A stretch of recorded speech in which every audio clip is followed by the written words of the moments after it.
Ang suggestion ko lang sa CHR, kung iimbestigahan nila yung mga napatay na Abu Sayyaf during encounter o kaya ay in the hands of the law enforcers during their detention, kung sakali may problema, imbestigahan din nila sana yung mga sitwasyon na ang Abu Sayyaf namumugot ng ulo, pumapatay, at kundinahin din nila ang Abu Sayyaf para patas po.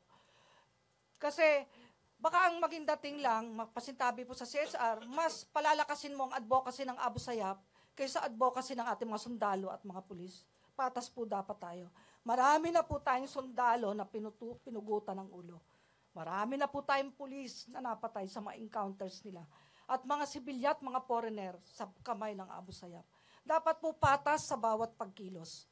Dahil ang kapangyarihan ibinigay ng Estado ng konstitusyon, hindi gagamitin para sa iilan. Yan ay gagamitin sa kapakanan ng majority.